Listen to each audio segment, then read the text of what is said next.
How's it going, everyone? Welcome to our first episode on the Ecstasy podcast. We are your host, YBTheBarber. Johnny Blendz. John, Cblesses. Yourboyflacoo. Bladiblendzz. Juju Fadez. We welcome you, our special guest. At George's Fades. Blendz. Choppedbystevo. Caffeinated. Blendz. All right, so George, introduce yourself, man. So my name is George. I go by George's Fades on Instagram, on TikTok, and all social media platforms. I'm actually from a small town in Louisiana, and that's where I was raised at. But I'm actually from Mexico. But I became a barber at 21, and I've just been chasing a dream ever since.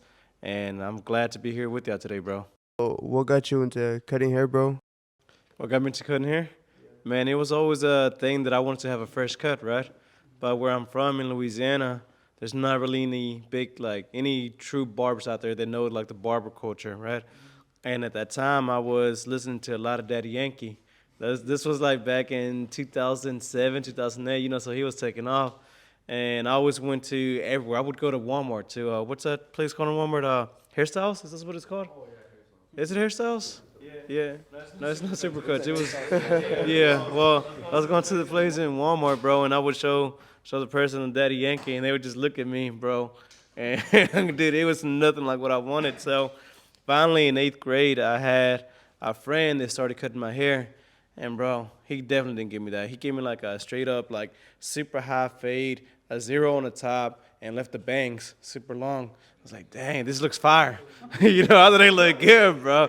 So, and I thought they looked. Sounds like a Ronaldo haircut. Bro, no, yeah, just a big bangs right here. And man, well, he went past, put him past the Parado, bro. Literally, whenever I say it was an open guard on top, open, no guard, just open lever.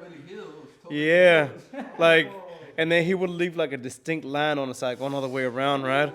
So I thought it was fresh at the beginning, but then I started looking at it. I was like, yo, this doesn't look like how it's supposed to look like. So one day I was like, I want to take that line that's going all the way around out. So I got my dad's beard trimmer, and I was like, let me see what it does if I do this. And bro, that's whenever I found out that if I go straight off the head, it blended that out. So then I was like, yo, we're onto something. I was like, yo, I can cut anybody's hair if I just go straight off the head. And actually, to this day, that's how I educate on my haircut tutorials. I just say, go right off the head, because that's what works, bro. And, essentially then I started cutting my hair a little bit more, and then I got brave enough to start messing up my friends, and then graduated high school, did other stuff. Then it wasn't until 21 whenever I really took on barbering. My grandfather is actually a barber still to this day.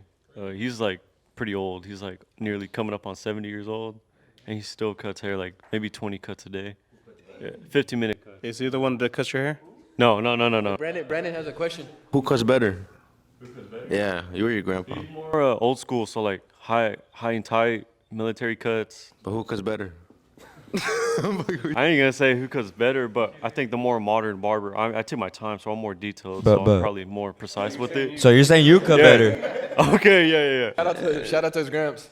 Yeah, shout out my grandpa, which, yeah. But you could tell, he's old school, so, he likes to get people in and out real quick. He's the only barber in his shop. He don't like working with people because, judgmental, and, you gotta take a lot of trust into your people. Is that why you work by yourself? Yeah, that's why I work by myself. It does get kind of lonely. Yeah, I worked with him starting out. I was an apprentice. I used to just sweep in his shop, on Saturdays. And he gave me $60 every Saturday. I saved it up, bought my first pair of clippers, and then just started going from there. I did $20 haircuts, working 9 to 5, every Saturday. How old were you at the time? Bro, I was probably I'm 22 now.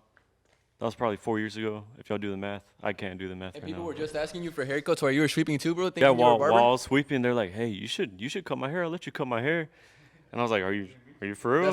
That's like the homie Richie, the one that came in yesterday, the one that we asked George how old he thinks he is in alcohol. Bro, he's been in here since they opened the shop.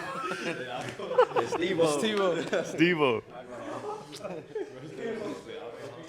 A lot of competition nowadays, you know what I'm saying? After this podcast, He's probably going to hop on yeah, it for sure, bro. because All And, it and he's takes. still in high school too, so he's living life right now. So Yeah. live it to the max in high school too. Yeah, I wish I would have started younger. For to sure. be honest, That's what we tell You them, see bro. all- That's what we tell them. Like, take advantage of it. Not even that. There's a lot of barbers we have coming here that like. That's the good thing too, that barbering is coming up on Arkansas. So Yeah. It was kind of when I first came here, it was there was no barbers here. It was just me and him in high school There together. was supercuts, all those like. The only shop that I knew that was good was at the time, for me at least, was Barber Lounge. Oh yeah.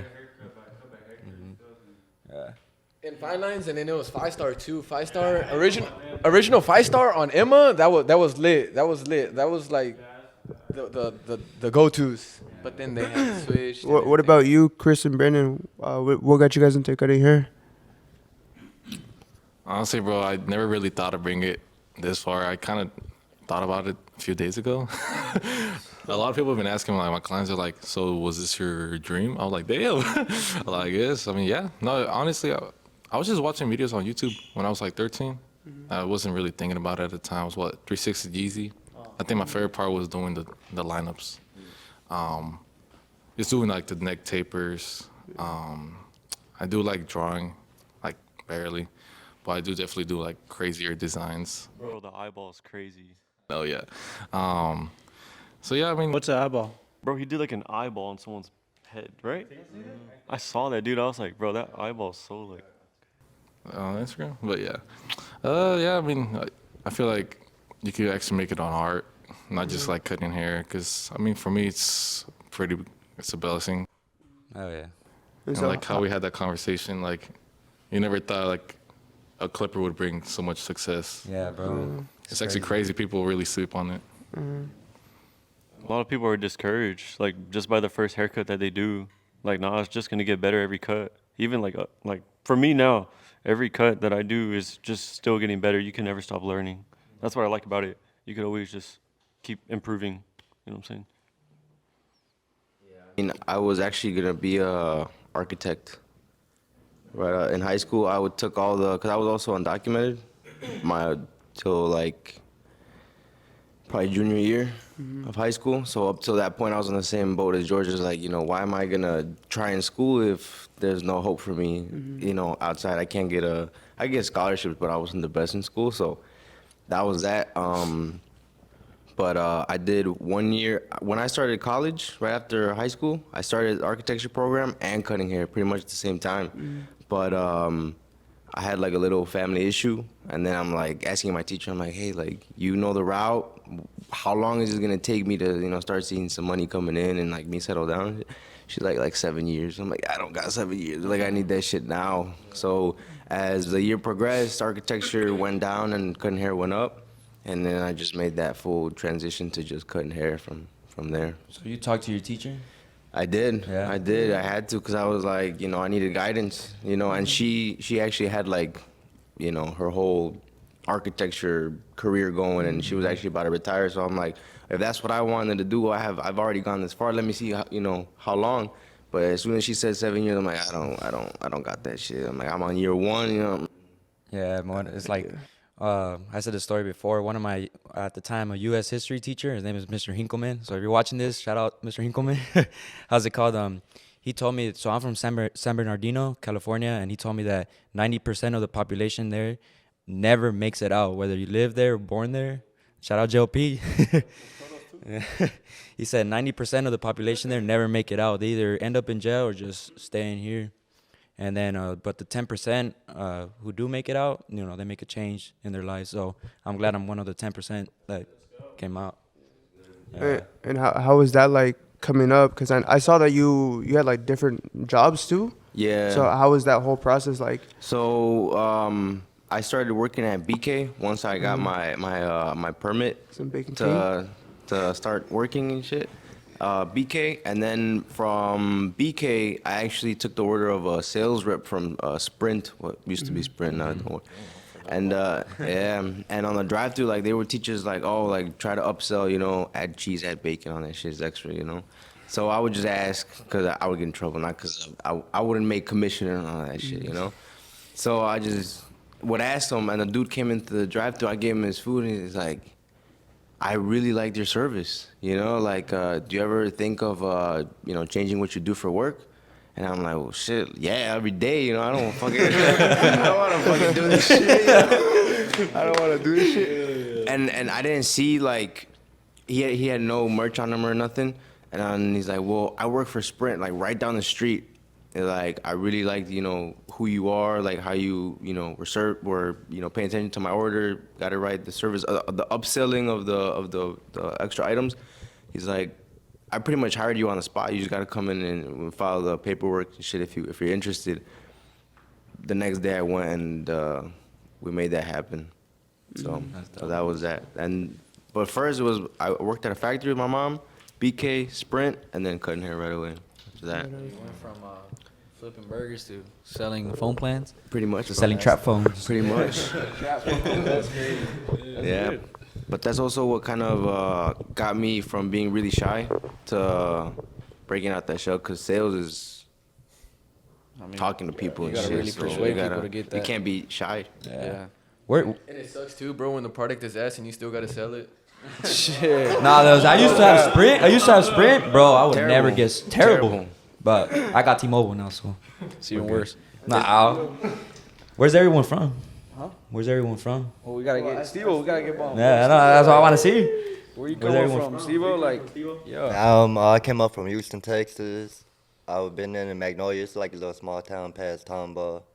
And I've been grinding over there. I was cutting grass back then before I became a barber. I wanted to own my own business one day. So I was going to go do CNC. And I was going to college. I was going to go to college, but they were told me I was on the waiting list. And when the class started, I wasn't on the waiting list. So I said, man, let me go do this barber stuff. So I called up to the barber school. They're like, all you need is the diploma and $40. So I brought it up there, boom. I jumped in the game. I didn't know how to cut or anything. I was scared to cut in barber school. I was like, nah, I ain't about to mess up nobody's head. But then after that, I just started watching people learning and stuff. And I was getting tired of landscaping. I was out there landscaping forever. It's hot. Wanted to go in AAC. To do landscaping too. What is that? Well, went from cutting grass to cutting hair. And cutting hair in AAC. And then I just picked it up and ran with it and fell in love with it. And now here I am. Did you pick up the clippers before barber school, or you were like? Nah, I didn't pick no clippers up before barber school. Yeah. Unless you. Who are you? Boy, I was getting it. Nice little edges. Double edge up on the grass? Or what? My friend, he owned his own landscaping business. We had a bunch of yards, so he would pay me $100 a day. I was like, man. Ooh, making bread. Oh, yeah. Now you make that a cut. So I'm trying. What about with like social media and just or for those who are ambassadors for companies, how has that helped you guys with your barber career? Man, well, when this dude first came to my shop, I seen him making videos. I'm like, all right, I see him. He has 180K followers. Did Chris? Yeah. And so I was like, man, how you do that? I'm watching them. I'm like, all right. So one day they do their little videos. And then we have another boy that I do my videos with, Lonzo. They laughing. Like, he making them by himself. So I was like, man, let me jump in with him. And then after that, me and him started making content. And then I just took off with it. How did the alcohol video come about? Like, Was is that- it was something that a you s- scripted or you just literally said it like? I had asked him about that on the stage yesterday. Cris. Steve has been making videos like little skits, and like I think he was saying that we talked for a while before that video even blew up. He was making a lot of little skits. He was watching me, but then I guess he said he got inspired, and I was literally seeing him doing during shop hours. So I was like, damn, bro got real confidence. I give it to him. Like, it's really hard getting the video. Yeah, y'all might say like, it's easy to record and y'all make it look easy. I'm like, yeah, it's a little uncomfortable, bro, to this day. When you got a lot of traffic coming in and out the shop, it's hard to record. Yeah. You want everybody to be quiet, but just I literally was right there seeing him do the video. And it was just something random, something simple. And from there, I remember him telling me, like, bro, it's popping, it's at 1 million views. And I was like, damn, like, bro, I was like, damn, out of all people, I think Steve deserved it. Yeah. Yeah, Was- I came up watching Adrian too. He just got him a camera, Fadez. Breed Basel. And I seen him taking off on it by just his talking. He always told me, you can't just post a haircut. You got to be in the video talking and all that stuff. They don't care about your haircut. They want to see who you are as a person. Bro, those videos are crazy. Like that clock on the back that he has, like, Yeah. bro, it's crazy.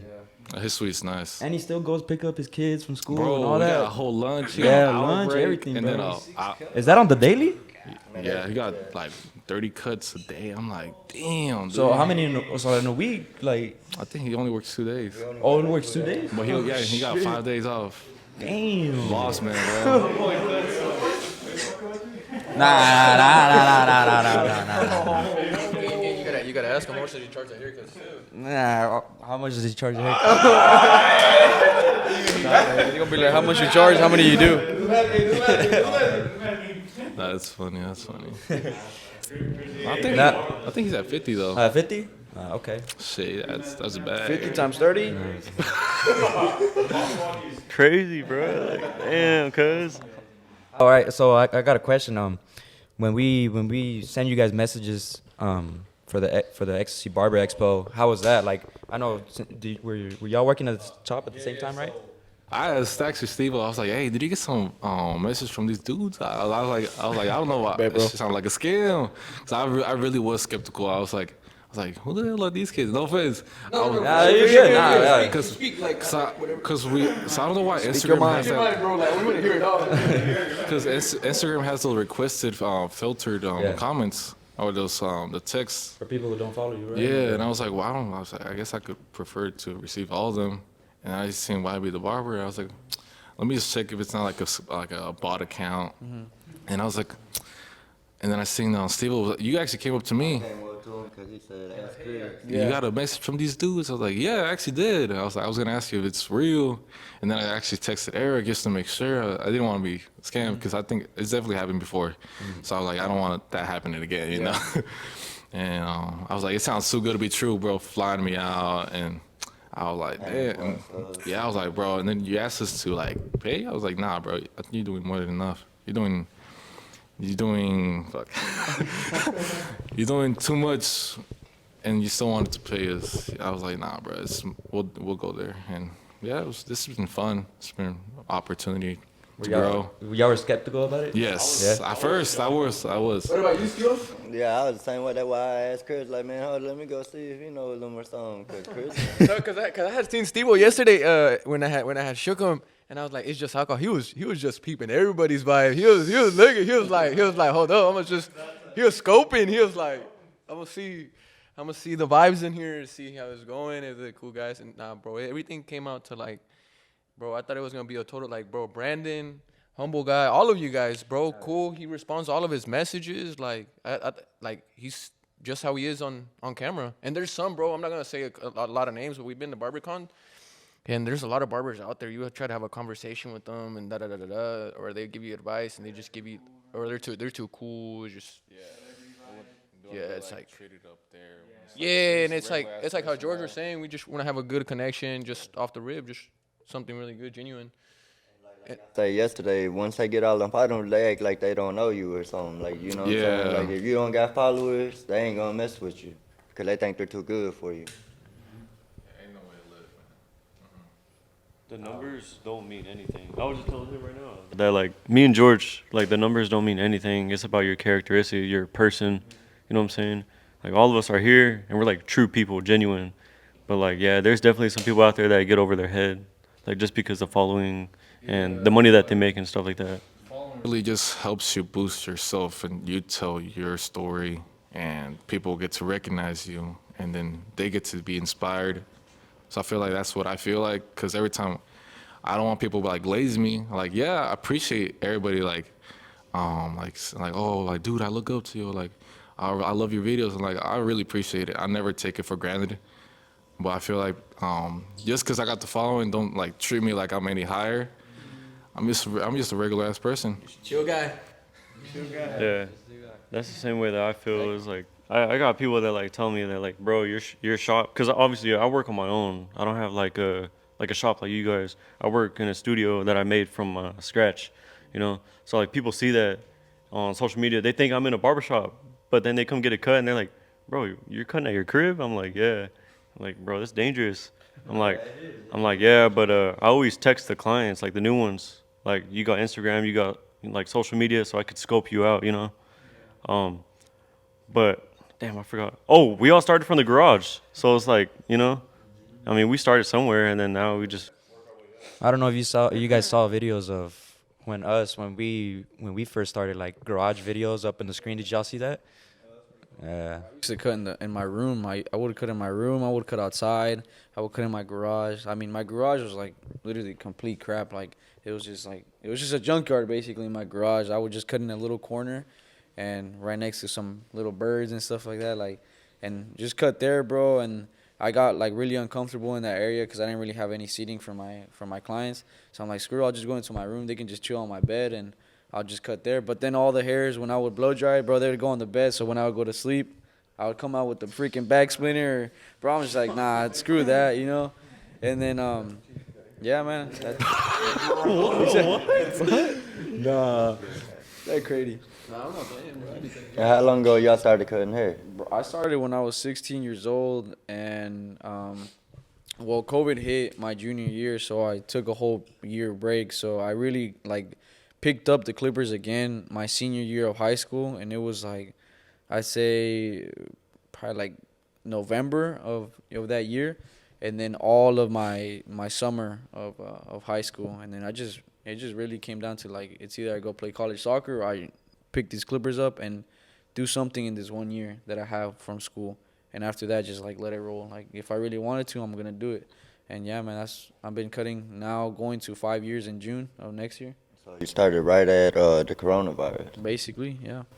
Yeah. See, and that goes back to what he was saying. People coming to your house, you couldn't work at a shop. Like, man, I'm not having all these people come to my house to cut their hair. I'm gonna have to go to their house. I was doing house calls and I was only making like $3. I was doing it for free because I was a COVID barber, and my parents, I would drive like an hour away to do a house call. I would cut like 2 people from church. I would come home. My parents would be like, "How much money you make?" Like, I was so excited, bro. I'd be like, yeah, I just made $5. Like, what the hell? I'm like, that's good, you know? Like, I was so happy, bro. I made money off of it. And see, in that part of the time, that's when I know people were paid, because they were paying about $60, $70 just for a haircut because they couldn't go to no barbershop. Right, that's when it was barber prices skyrocketed after just COVID. People were like really like paying anything to get a haircut at the time. They'd be like, I mean, I was still learning at the time, and there's some dudes like, bro, I'll pay you $100. I'm like, $100? I'm like, I'm there, but I'm gonna mess you up for sure. I don't even know how to cut, but $100, hey, I'll take it. But funny story is, I would cut in the garage, and my mom would always get mad at me because it was COVID time. She's like, I don't want to get sick. Like, I don't want anyone to get sick in here. And I told her, I was like, watch, I bet the regulations are gonna be put on a mask, disinfect everything, and you guys will be fine. And I kept telling her that, and she would grab my clippers and take them to work. And yeah, she would like deadass grab my clippers. I mean, she just didn't want me to cut hair during COVID. And yeah, she would grab my clippers and take them to work. And since I was home alone, and then the only way for me to get my clippers back was to tell her I'm gonna do a self cut at night. And then she wakes up at 4 a.m. for work. So I was like, nah, hell no, I'm gonna start cutting my hair at 2 a.m. She's like, I'm gonna lock my room. She's not gonna. I mean, yeah, the most she's gonna do is knock on the door, but I'm not gonna give the clippers back. So I'll be like, I'll just give them to you next morning. I wouldn't give them to her, and I would make appointments and then bring the people through the side door on my house, and then I'll be chopping them all up throughout a little bit the end of COVID. And then one day she walks in through the side door and she catches me freaking cutting hair. Well, she yelled at my ass, and after that, she took the clippers away again, and then I didn't cut until that time in November of my senior year. Because of COVID. Yeah. I got a funny story too. During COVID, this is how I knew that we were like gonna be fine. You know, not everybody, unfortunately, but we were cutting in the shop, and this one barber was cutting up a sheriff. So that's when we're like, cool, we could do this shit. You know, like, you know, we told them, we're like, are we gonna get in trouble? Just, you know, just keep it to like 4 people max, 6 people max, and just, you know, tell people to park in the back, and that's it. But we had a sheriff coming in weekly. So, yeah. That boy needed his cut. Save some lives. They don't even follow the rules. What about you? How was it when you got the message? I messaged Eric. Oh yeah. I messaged Eric. Hey, everybody. I was like, cause I think you guys mentioned him, right? Shout out Eric, bro. He hold it down. Yeah. And I was like, damn, he probably like knows him or something. So I hit him up. I'm like, you know, is this true or what? He's like, I think so. Yeah. I'm like, all right, fuck it, let's roll with it. So that was cool. It's the first time I do something where like I just come here for this. So it was a dope experience. You guys are surpassed the expectations for sure. What do you mean by that, bro? In terms of no shady shit, you know, you know, Taking advantage of like, you know, the people like and cloud stuff. chasing or none of that. Yeah. I didn't get, you know, I was hoping that it wasn't something like that, you know. So coming down here and just seeing that everybody's just cool, genuine, and humble, and you know, made a really good show. It was dope. Did you expect the show to go like that or anything?